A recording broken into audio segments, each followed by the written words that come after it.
نحمده ونصلي ونسلم على رسوله النبي الكريم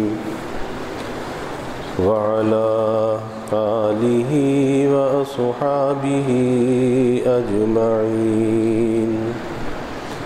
اللهم صل على سيدنا ومولانا محمد وعلى آل سيدنا ومولانا محمد وبارك وسلم صلاة وسلاما كثيرا كثيرا.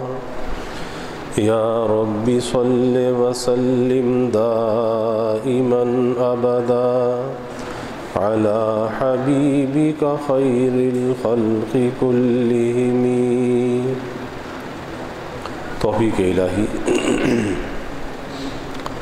اپنے مرشد پاک کی برکت سے جمعے کے بعد کی اس نشست میں ہفتے وار حکیم الامت مجدد الملت حضرت تھانوی رحمۃ اللہ علیہ کے ملفوظات کا سلسلہ چل رہا ہے. فرمایا کہ انسان جب تک زندہ ہے لوازم بشریہ سے چھوٹ نہیں سکتا. انسان جب تک زندہ ہے لوازم بشریہ سے چھوٹ نہیں سکتا، چنانچہ انسان کیسا ہی کامل ہو جائے میلان معصیت کبھی کچھ نہ کچھ وسوسہ یا خیال معصیت کا آ ہی جاتا ہے. یعنی انسان کسی بھی مرتبے پر پہنچ جائے یا کسی عمر کے حصے میں پہنچ جائے، جو ایک بشری تقاضے ہیں اور جو بشری میلانات ہیں اور جو بشری وساوس ہیں وہ انسان کے اندر سے نہیں جاتے.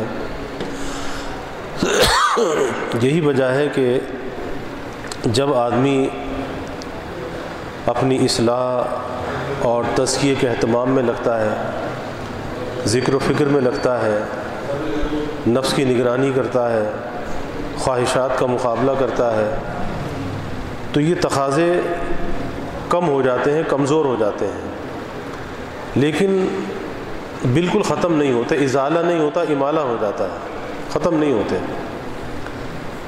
پھر کبھی ایسا ہوتا ہے کہ دوبارہ سے یہ چیزیں سر اٹھانے لگتی ہیں، اور اس راستے میں ایک سالک کو، ایک طالب کو یہ باتیں پیش آتی ہیں کہ ذکر و فکر، مجاہدہ، نفس کی نگرانی، مراقبہ، تزکیے کا اہتمام. اب نفس ایسا ہو گیا جیسے مر گیا، ختم ہو گیا، خواہشات ختم ہو گئی. اس نے سوچا کہ اب تو بالکل فرشتہ ہو گیا. لیکن وہی بات جو حضرت ہمارے کہ لوازم بشریہ سے نہیں نکلتا. بشر ہے نا، موت تک بشری تقاضے چلیں گے. اب یہ وقتی ایک کیفیت ہے کہ اسے محسوس ہوا کہ اب تو کوئی گناہ کا خیال نہیں آتا، اب تو نیکی ہوتی ہے، نماز ہے، ذوق و شوق ہے، ساری چیزیں ہیں. اب اچانک سے وہ چیزیں سر اٹھانے لگی، پھر وہی وساوس، پھر وہی خیالات، پھر وہی میلانات، یہ گناہ کر لے، وہ گناہ کر لے. اب یہ پریشان ہو گیا.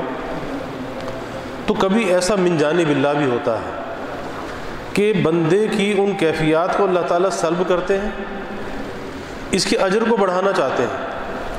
کیونکہ اجر جو بڑھتا ہے وہ تو مجاہدے اور مشقت سے بڑھتا ہے. اگر بغیر کسی مشقت کے کام ہوتا رہے تو اجر کس بات کا ہے؟ وہ تو فرشتے بھی کر رہے ہیں. فرشتوں کے اندر کوئی خلاف کا تقاضا موجود نہیں ہے، بس جس کام میں لگا دیا لگے ہوئے ہیں. تو اگر انسان بھی ایسا ہو جائے تو پھر اجر کس بات کا ہے؟ اجر تو نہیں ہے.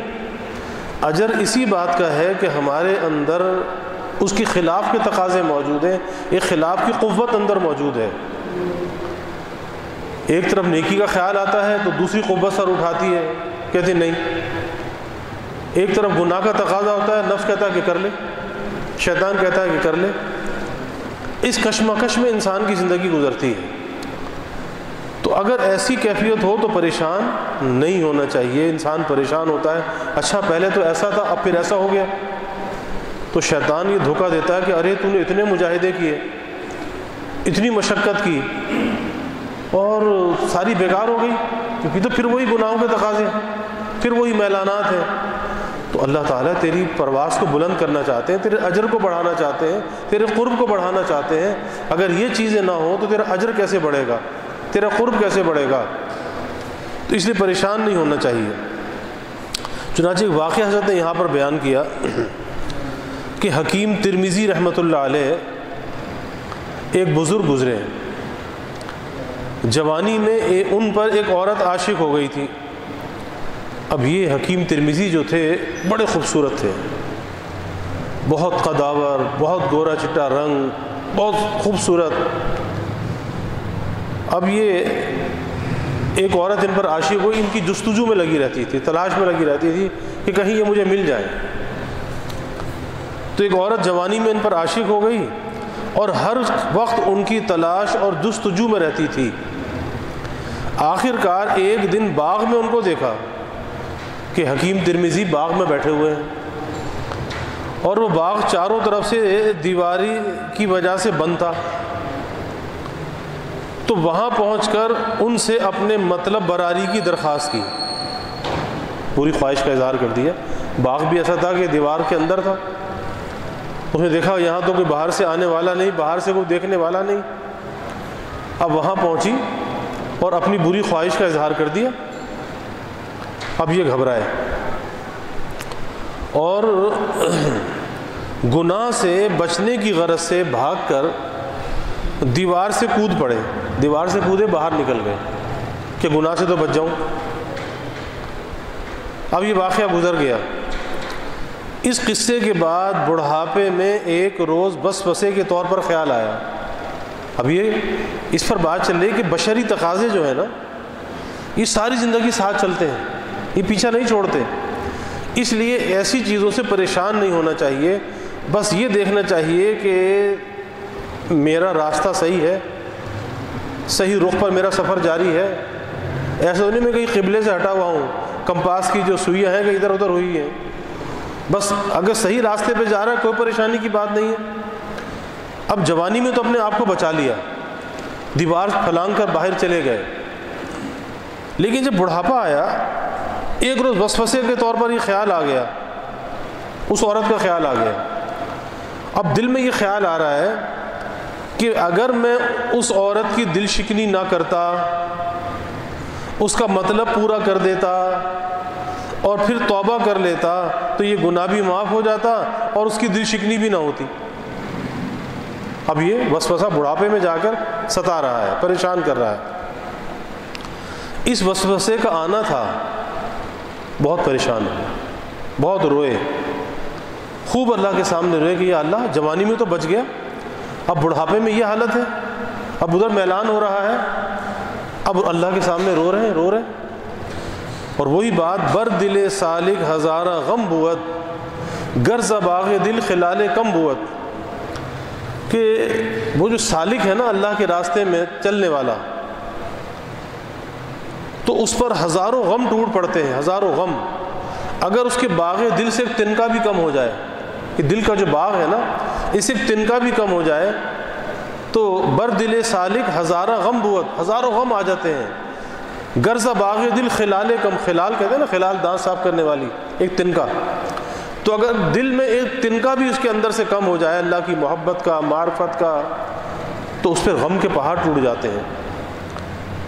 اب یہ پریشان ہیں، رو رہے ہیں اور اس بات پر قلق ہے کہ بھئی جوانی میں تو اس گناہ سے بچا، جوانی سے تو اس گناہ سے اس کوشش کے ساتھ بچا، اللہ کے ڈر سے بچا، اللہ کے خوف سے بچا، اور آج بڑھاپے میں یہ حال ہے۔ اب یہ سمجھے بڑھاپے میں، اب یہ سمجھے کہ جب یہ حال ہے کہ جو کچھ میں نے اعمال و اشغال کیے وہ سب غارت اور اکارت ہو گئے، اب ساتھ میں یہ وسوسہ بھی آ رہا ہے۔ ایک وہ وسوسہ کہ جی اگر یہ کر لیتا تو اس کی بھی دل شکنی نہ ہوتی، تو توبہ بھی کر لیتا، تیرا گناہ بھی معاف ہو جاتا، اور ایک یہ اب شیطان کس طرح سے انسان کو تھکاتا ہے، کس طرح مارتا ہے کہ بھئی اب تیرا یہ حال ہے تو سارا جو کچھ تو نے زندگی میں کیا وہ سب بیکار ہو گیا نا، اس کا کیا فائدہ ہوا؟ اب یہ وسوسہ بھی دل میں آ رہا ہے۔ اس پر حکیم موصوف کو، حکیم ترمذی کو خواب میں رسول اللہ صلی اللہ علیہ وسلم کی زیارت ہوئی۔ آپ صلی اللہ علیہ وسلم فرمایا کہ اے حکیم کیوں غم کرتے ہو؟ اے حکیم کیوں غم کرتے ہو؟ تمہارا درجہ وہی ہے اور جو کچھ تم نے کیا وہ ضائع نہیں ہوا۔ اب یہ جو شیطان وسوسہ ڈالتا ہے نا، کہہ رہے وہ تو ضائع ہو گیا، سارا کچھ بیکار ہو گیا، اتنا ذکر اذکار کیے، مجاہدے کیے، گناہوں سے بچا، پھر وہی گناہوں کے تقاضے، تو سب بیکار ہو گیا۔ تو اللہ کے حبیب صلی اللہ علیہ وسلم خواب میں تسلی فرما رہے ہیں، اے حکیم غم کیوں کرتے ہو؟ تمہارا درجہ وہی ہے جو پہلے درجہ تھا، اب بھی وہی ہے، اور جو کچھ تم نے کیا وہ ضائع نہیں ہوا۔ اس وسوسے کی وجہ یہ تھی، اب آپ بتا رہے ہیں، آپ ان کی رہنمائی فرما رہے ہیں، اس وسوسے کی وجہ یہ تھی کہ وہ زمانہ میرے زمانے سے قریب تھا اور قرب عہد نبوی صلی اللہ علیہ وسلم میں یہ برکت ہے، تو ارشادات نبوت پر عمل کرنے سے کیسی کچھ برکت ہوگی۔ یعنی حضور صلی اللہ علیہ وسلم یہ فرما رہے ہیں کہ وہ جو جوانی میں تم بچے وہ اس وجہ سے کہ وہ زمانہ میری نبوت کے قریب تھا۔ اب اس کے بعد 60-70 سال اور گزر گئے، بڑھاپا آ گیا، تو زمانے نبوت سے بودھ بڑھ گیا، تو جب بودھ بڑھ گیا تو یہ اس کا اثر ہے۔ تو اس پر حضرت تھانوی رحمۃ اللہ علیہ فرماتے ہیں کہ جب قرب عہد نبوی میں یہ برکت ہے کہ انسان اس طرح گناہ سے بچ جاتا ہے، تو جو شخص ارشادات نبوی صلی اللہ علیہ وسلم پر عمل کرے گا اس میں کتنی برکت ہوگی۔ اصل بات یہ ہے، اب ظاہر ہے کہ عہد نبوت سے، عہد رسالت سے بودھ تو بڑھتا چلا جا رہا ہے، دوری تو بڑھتی چلی جا رہی ہے، لیکن اس دوری کو، اس بودھ کو قرب سے بدلنے کا ذریعہ کیا ہے؟ وہ یہی ہے کہ ارشادات نبوی صلی اللہ علیہ وسلم پر ہم عمل کریں، اور وہ عمل کرنا ہر زمانے میں آسان ہے، ہر شخص کے لیے آسان ہے، ہر ماحول میں آسان ہے، کسی کے لیے مشکل نہیں ہے۔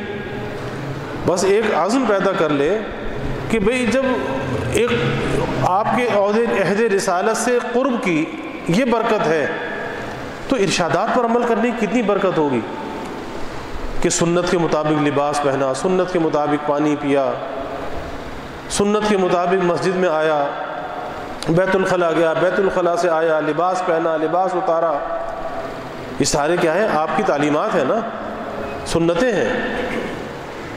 پھر جن چیزوں سے آپ نے منع کیا ان سے آپ نے آپ کو روکا، جن کاموں کے کرنے کا حکم دیا ان کاموں کو کرنے لگ گیا۔ اب یہ کیا ہے؟ اپنے نبی کی تعلیمات پر عمل کرنے والا، اور یہ دنیا میں جہاں بھی کہیں ہے، یہ نہیں کہ خاص مدینے میں نہیں، جہاں بھی ہے دنیا میں، اسے قرب رسول صلی اللہ علیہ وسلم حاصل ہے، جہاں بھی ہے اسے قرب رسول حاصل ہے۔ اس لیے میرے شیخ حضرت مسیح الامت نور اللہ مرقدہ فرماتے تھے کہ ایک خانقاہ ہوتی ہے حقیقی، ایک خانقاہ ہوتی ہے حکمی، ایک خانقاہ حقیقی اور ایک خانقاہ حکمی۔ اب خانقاہ حقیقی تو وہی ہے کہ جہاں پہ شیخ بیٹھا ہے، وہ خانقاہ حقیقی ہے، لیکن ظاہر ہے کہ آدمی شیخ کے پاس اگر جائے گا کچھ وقت کے لیے جائے گا، کچھ دنوں کے لیے جائے گا، ہمیشہ کے لیے تو نہیں جائے گا۔ تو اس کا مطلب یہ ہوا کہ جب تک شیخ کے پاس تھا تو شیخ کا قرب اسے حاصل تھا، اور جب شیخ کے پاس سے چلا گیا تو دوری ہو گئی، بودھ ہو گیا، قرب ختم ہو گیا۔ نہیں، ایسا نہیں ہے، کیونکہ شیخ ہمیشہ ساتھ نہیں ہوتا، تعلیمات ساتھ ہوتی ہیں، تعلیمات ساتھ ہوتی ہیں۔ اور جو شیخ سے دور رہ کر بھی اپنے شیخ کی تعلیمات پر عمل کر رہا ہے وہ ایسا ہی جیسے خانقاہ میں ہے، اپنے شیخ کے ساتھ ہے، ایسا ہی ہے، کیونکہ یہ خانقاہ حقیقی ہے، وہ خانقاہ حکمی ہے۔ جس جگہ رہ کر وہ اپنے شیخ کی تعلیمات پر عمل کر رہا ہے اس سے بودھ نہیں ہے، قرب ہے، وہ خانقاہ حکمی کے درجے میں ہے۔ اسی طرح یہاں پر سمجھنا چاہیے کہ کہ جو گو کہ جسمانی اعتبار سے ہمیں حضور صلی اللہ علیہ وسلم سے بعد ہے. آپ مدینے میں آرام فرمائیں، ہم اتنی دور ہیں، ہزاروں میل کے فاصلے پہ. پھر زمانہ نبوت سے بھی ہم کو بعد ہے کہ 1450 سال گزر گئے، تو بعد ہے نا. لیکن اس بعد کو قربت میں بدلنے کا کیا ذریعہ ہے؟ وہ ہے اتباع رسول صلی اللہ علیہ وسلم. اتباع رسول، کہ جو شخص جہاں پر بھی ہے، جس حالت میں بھی ہے، اپنے نبی کی سنتوں پہ عمل کرنا شروع کر دے، اپنی زندگی کو اتباع سنت کا نمونہ بنا لے، اس رنگ میں ڈھال لے، اس سانچے میں اپنے آپ کو ڈھال لے. کس کی نقالی؟ کسی اہرے غیرے کی نہیں، ہنود و یہود کی نہیں، اللہ کے دشمنوں کی نہیں، اللہ کے محبوب کی نقالی، اللہ کے محبوب کی نقالی. اور یہ نقالی بھی ایسی محبوب ہے کہ جو اس نقالی کو اختیار کر لے، اللہ کے محبوب ہے نا، تو جو اس نقالی کو محبوب بنا لے وہ بھی اللہ کا محبوب ہے، وہ بھی اللہ کا محبوب ہے. قُلْ إِن كُنتُمْ تُحِبُّونَ اللَّهَ فَاتَّبِعُونِي يُحْبِبْكُمُ اللَّهُ. یہ بھی اللہ کا محبوب ہے، اللہ سے بھی محبت کرتا ہے. کیوں؟ کہ یہ اللہ کے محبوب سے محبت کرتا ہے، تو محبوب کا محبوب محبوب ہوتا ہے. تو ایک ہی طریقہ ہے، ایک ہی راستہ ہے، اس کے علاوہ کوئی اور راستہ نہیں ہے. اس لیے مجدد الفسانی رحمۃ اللہ علیہ نے لکھا ہے کہ بھائی سارے در بند ہیں، سارے در بند ہیں، بس ایک در کھلا ہوا ہے، ایک در کہ جس سے یہ امت فیضیاب ہوگی، جس سے امت نوازی جائے گی، اور وہ ہے در اقدس صلی اللہ علیہ وسلم. اور یہ در قیامت تک کھلا رہے گا، اور قیامت تک اس سے امت فیضیاب ہوتی رہے گی، سیراب ہوتی رہے گی. لیکن شرط یہ ہے کہ کچھ لینے والا بن جائے. لینے والا کب بنے گا؟ جب کچھ کرنے والا بنے گا. کیونکہ ہم جو ہے نا وہ ہے قوم توکل والی قوم ہے. ہم معجزوں پر بھروسہ کرتے کہ معجزہ ہو جائے،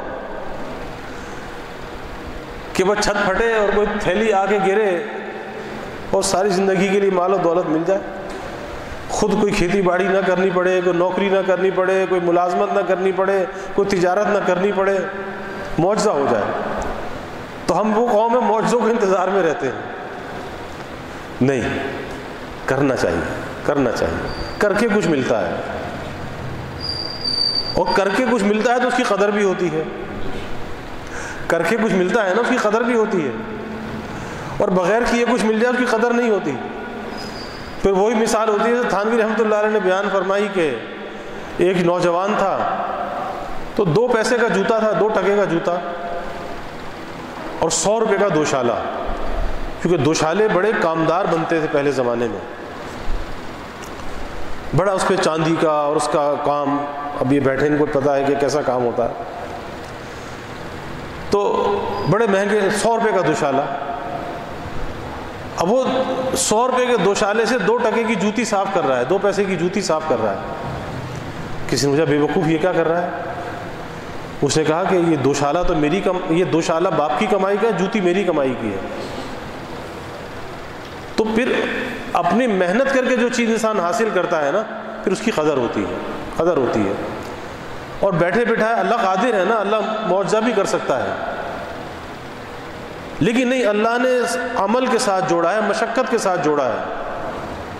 یہ نہیں کہا کہ تم ہاتھ پہ ہاتھ رکھ کر بیٹھ جاؤ بس میں تمہیں سب کچھ دے دوں گا. اللہ قادر ہے، دے سکتا ہے، دے سکتا ہے. لیکن نہیں، رگڑے ملنے کے بعد جو ملتا ہے نا اس کی قدر ہوتی ہے. اس لیے مجاہدے سے پریشان نہیں ہونا چاہیے، اور عمل کے لیے کمر بستہ رہنا چاہیے.